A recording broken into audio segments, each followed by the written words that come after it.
Legenda mengatakan bahwa sebelum Anunnaki menciptakan manusia, mereka telah menciptakan sejenis makhluk hidup. Mereka makhluk hidup ini dulunya liar, saling bertarung secara berpasangan dengan mamut di atas hamparan es. Mereka mampu meremukkan badak dan bahkan memiliki kecepatan yang lebih ekstrim daripada kuda liar. Tapi mereka telah dimodifikasi dan tidak membahayakan manusia. Mereka secara genetik diperintahkan untuk tunduk pada manusia, bahkan disembelih juga tidak boleh melawan.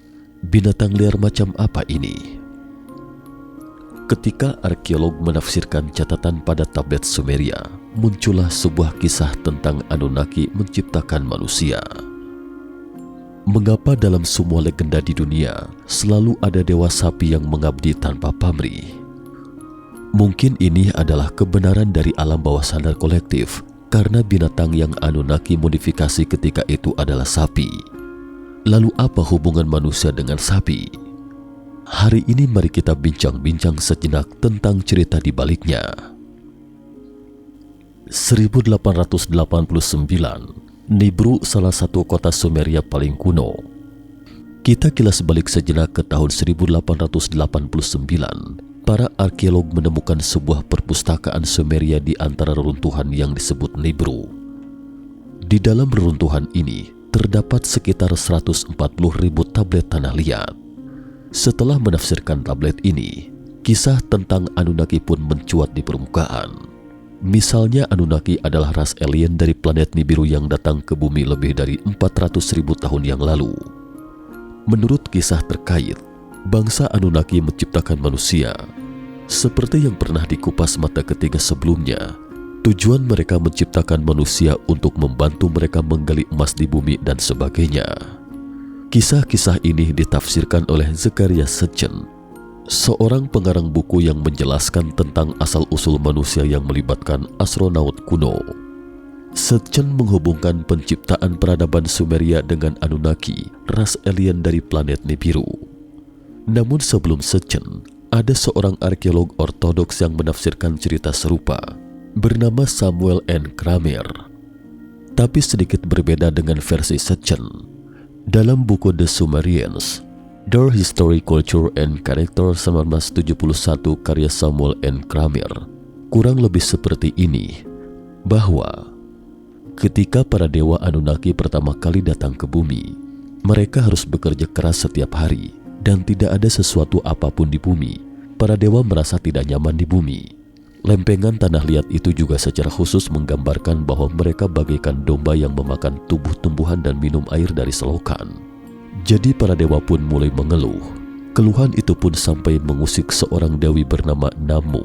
Dewi ini sangat hebat dan merupakan nenek moyang dari semua ras Anunnaki. Misalnya dalam cerita Sitchin, dewa utama Anu yang memerintah semua ras Anunnaki dan planet Nibiru adalah putra sulung Namu. Selain itu, Namu juga memiliki seorang anak bernama Ki.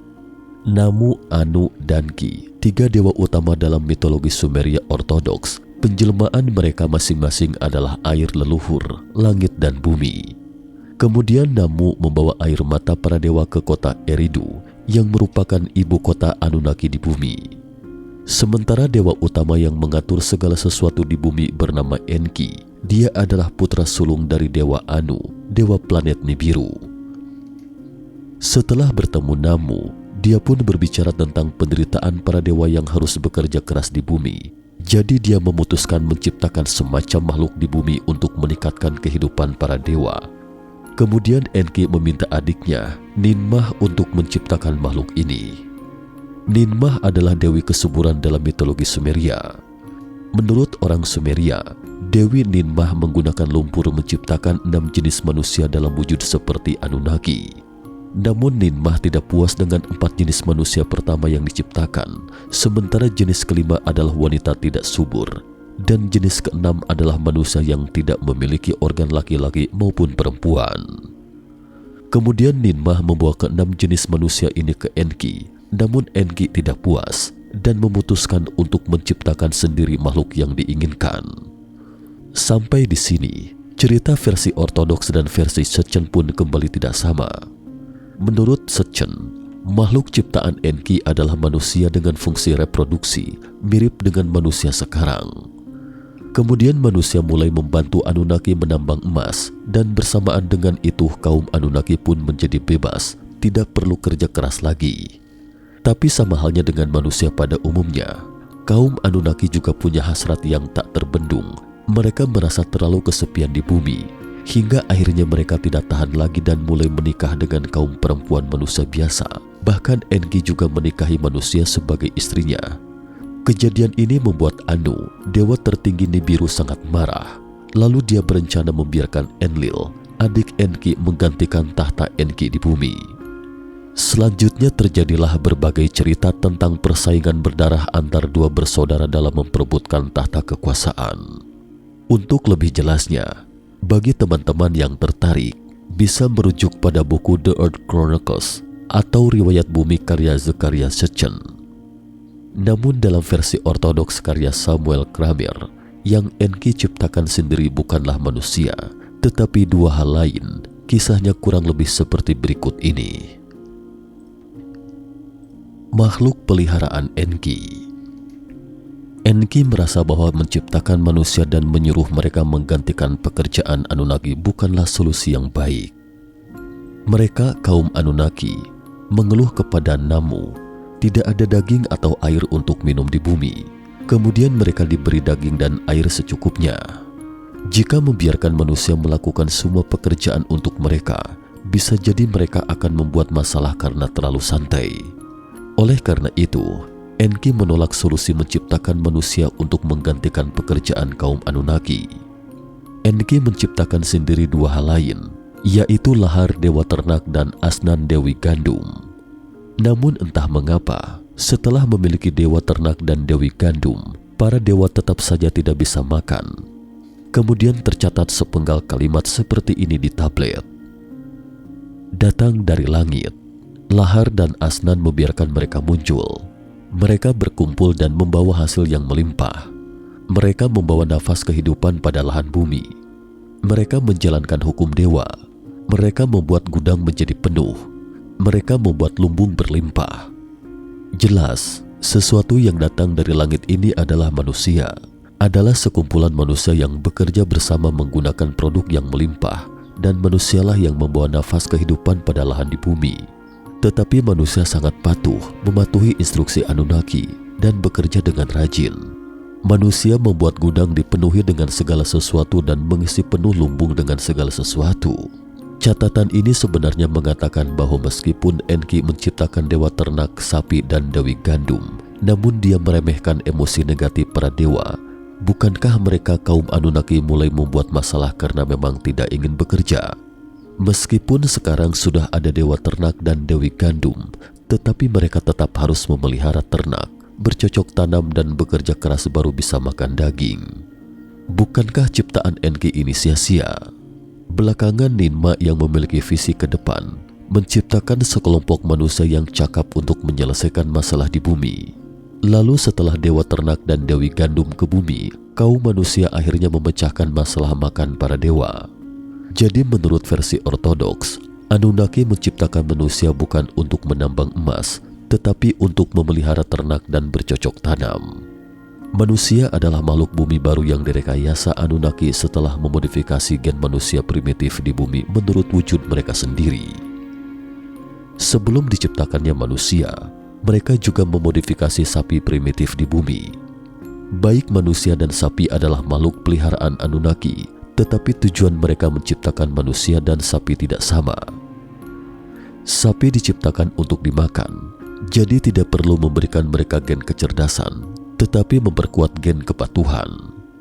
Manusia diciptakan untuk memelihara ternak dan bercocok tanam, sehingga mereka harus diberi sedikit gen kecerdasan.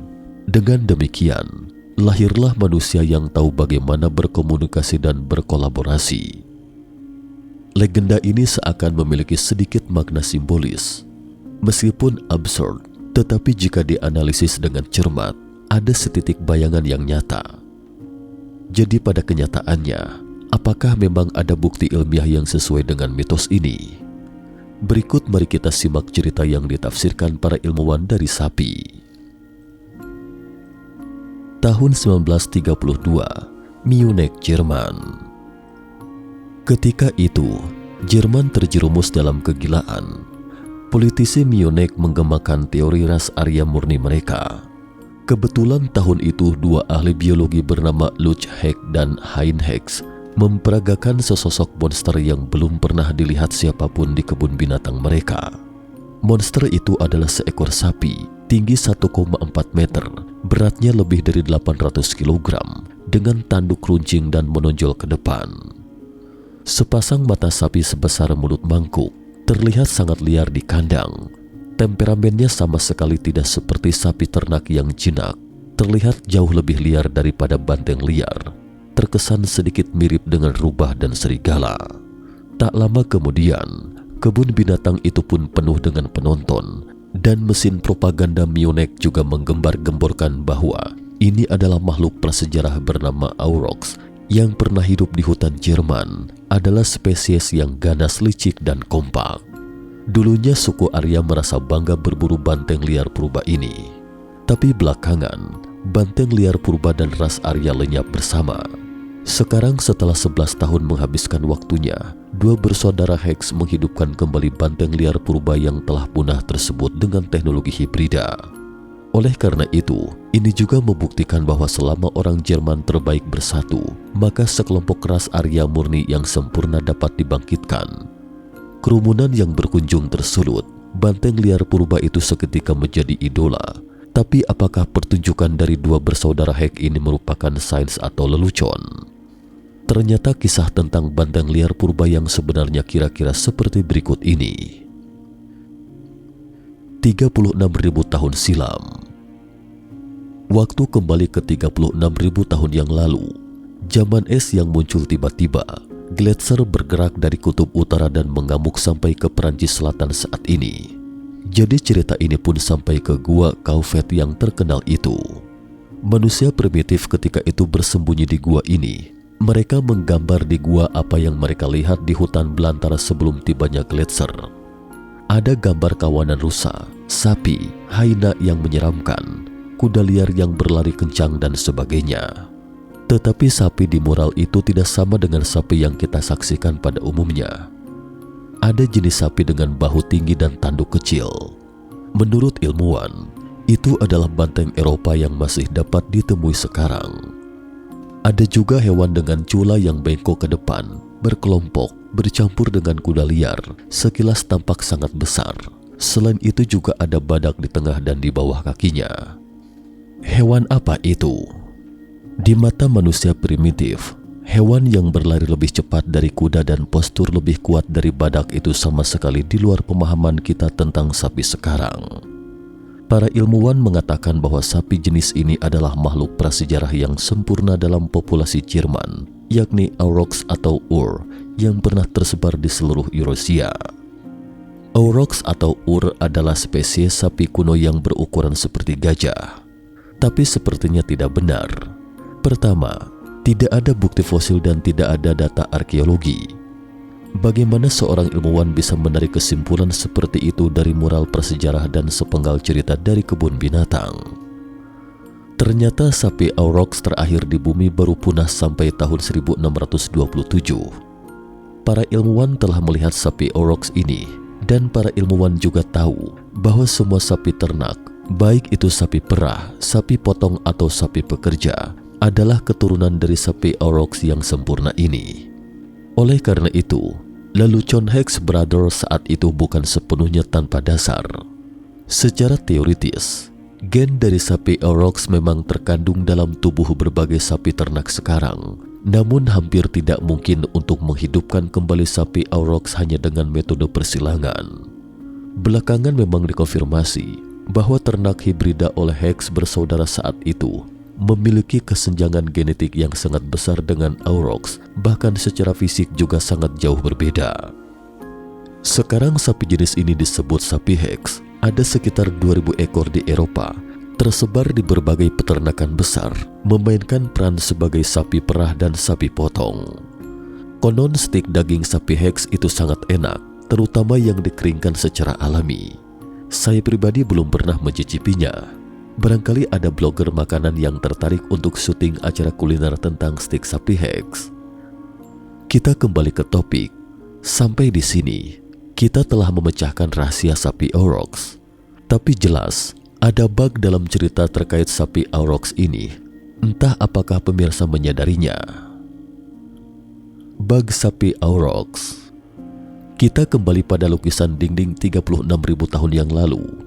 Menurut Anda, bagaimana kawanan sapi Aurochs yang berlari lebih cepat dari kuda, lebih kuat dari badak dan liar ini di mata orang primitif dijinakan? Menurut ilmuwan, bahwa mendomestikasi atau menjinakkan serigala menjadi anjing adalah karena manusia dan serigala telah membentuk hubungan yang saling melengkapi. Menjinakkan burung pegar menjadi ayam dan babi hutan menjadi babi bisa menaklukkannya dengan kekuatan. Cukup dibuatkan pagar yang tidak bisa dirusak oleh babi hutan dan burung pegar. Namun pagar macam apa yang digunakan orang primitif untuk memagari sapi Aurochs seberat 1 ton itu? Pada kenyataannya, ada 2 jenis sapi lain yang berasal dari zaman es seperti sapi Aurochs ini, yakni bison Eropa dan bison Amerika, yang keduanya belum dijinakkan selama ini. Terutama bison Amerika, Anda akan tahu jika menonton film Hollywood. Kawanan koboi yang dilengkapi senjata, kuda, dan tali juga tidak dapat menangani bison liar ini. Lalu bagaimana orang primitif bisa menaklukkan sapi Aurochs yang lebih liar daripada bison? Namun hingga sekarang, tidak ada penjelasan yang sempurna terkait tanda tanya ini. Bahkan ada pandangan seperti ini. Ada yang mengatakan, sebab mengapa suku Indian tidak dapat mengembangkan peradaban tingkat tinggi karena mereka tidak menemukan roda. Sampai bangsa Spanyol datang, mereka masih mengandalkan tenaga manusia untuk mengangkut barang di punggung. Namun pada kenyataannya, mainan anak-anak buatan suku Indian memiliki roda, tetapi mengapa mereka tidak menggunakan roda dalam produksinya? Karena mereka kekurangan ternak besar, tidak dapat menarik gerobak. Di seluruh benua Amerika, hewan terbesar yang dapat ditemukan adalah alpaka, sejenis hewan menyusui dari Amerika Selatan. Kebetulan binatang ini sama sekali tidak cocok untuk menarik gerobak. Oleh karena itu, faktor ini jugalah yang menyebabkan peradaban di benua Amerika sama sekali tidak dapat menerobos zaman batu.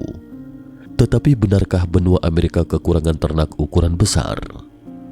Jelas ada banyak bison di sana, hanya saja tidak bisa dijinakkan. Tampaknya memang suatu yang ajaib. Orang-orang primitif di Eurasia dapat menjinakkan sapi Aurochs ketika itu. Bagaimana mereka melakukannya? Menurut ilmuwan, bisa jadi orang-orang kala itu menggunakan jebakan besar dan dalam. Sapi Aurochs tidak bisa terbang, jadi manusia primitif membiarkan sapi Aurochs kelaparan. Ketika mulai lemah karena lapar, mereka mengikat giginya Aurochs dan menembus ke lubang hidungnya. Kemudian memberinya makan agar kawanan sapi Aurochs ini dalam keadaan sekarat dan menggiringnya perlahan-lahan menguras tenaganya hingga akhirnya menjadikan hewan liar ini sebagai ternak peliharaan. Dan jelas, orang-orang primitif tidak setuju dengan pandangan para ilmuwan. Mereka akan mengatakan, bagaimana cara kami menjinakkan sapi Aurochs? Cerita ini juga tercatat di tablet. Adalah Anunnaki yang lebih dulu memodifikasi sapi Aurochs, menjadikannya sebagai sapi ternak, kemudian memodifikasi manusia primitif, menjadikannya sebagai manusia dalam arti sebenarnya. Baik manusia maupun sapi adalah hewan peliharaan Anunnaki, yang satu memproduksi daging, lainnya memelihara sapi dan bercocok tanam. Manusia primitif versus bison. Apakah orang primitif dapat menjinakkan binatang liar? Pertanyaan ini seketika menjadi terobosan kunci dari seluruh peristiwa masa lalu yang belum terpecahkan. Jika dapat dibuktikan, selain sapi Aurochs, manusia primitif juga pernah menjinakkan bison lain, maka legenda Anunnaki hanyalah mitos.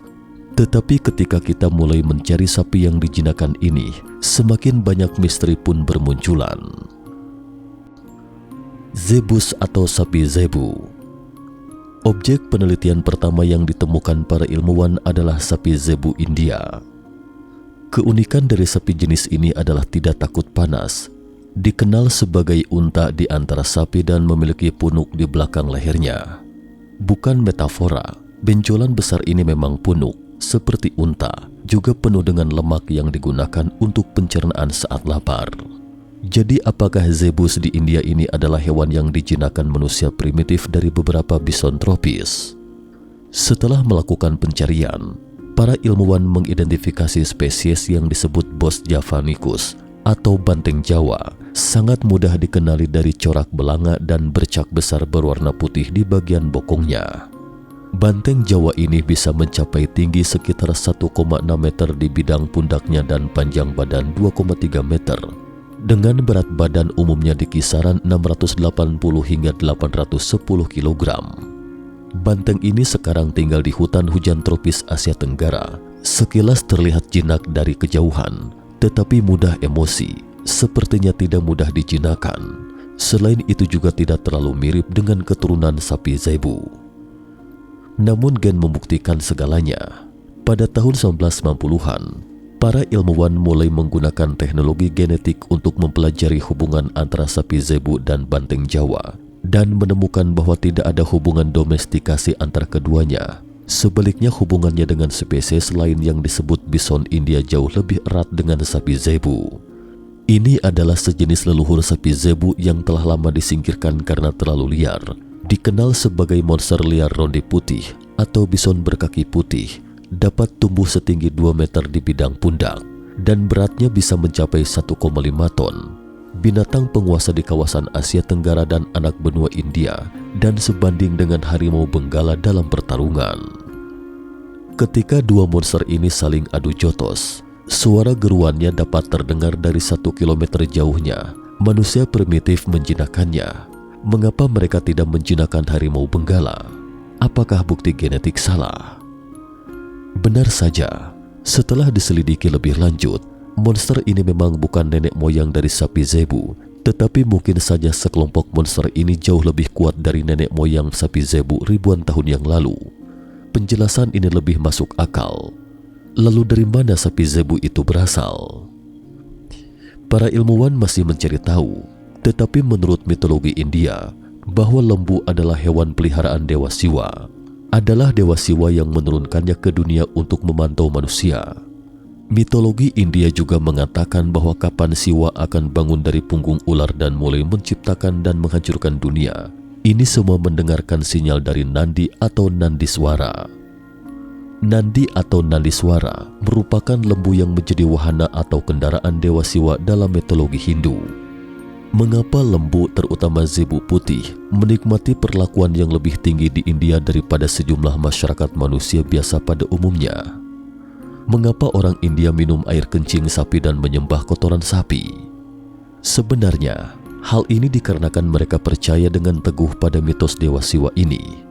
Selanjutnya kemudian, para ilmuwan mengemukakan pandangan lain bahwa sapi zebu berasal dari bison Persia kuno yang telah punah. Dari ukiran dari mural Persia kuno, terlihat bahwa bison ini sangat mirip dengan sapi zebu. Namun dalam mitos Zoroaster dari Persia kuno mengatakan secara belak-belakan, dewa pencipta mereka yakni Dewa Cahaya, Ahura Mazda menciptakan sapi Aurok sebelum penciptaan manusia. Ini sepenuhnya salinan dari tablet Sumeria. Singkat cerita, pada akhirnya para ilmuwan akhirnya menemukan keturunan dari bison Persia ini. Dan setelah mempelajarinya lebih lanjut malah menjadi semakin kacau.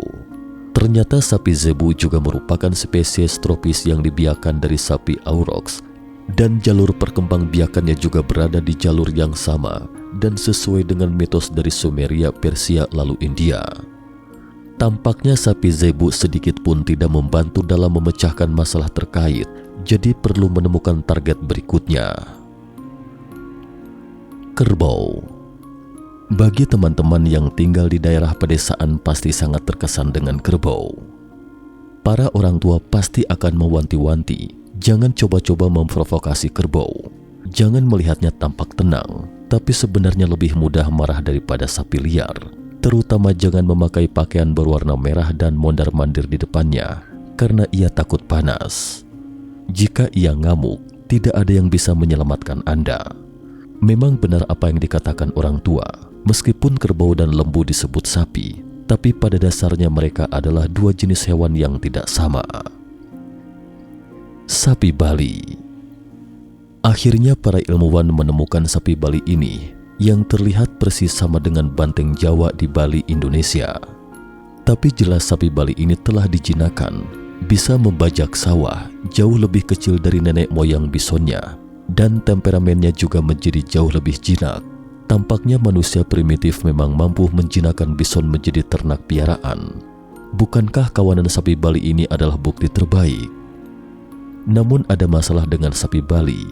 Artinya menurut para ahli biologi yang mempelajari teori evolusi, bahwa ada hukum dwarfisme pulau, yakni proses evolusi di mana hewan mereduksi ukuran tubuhnya dari besar ke kecil.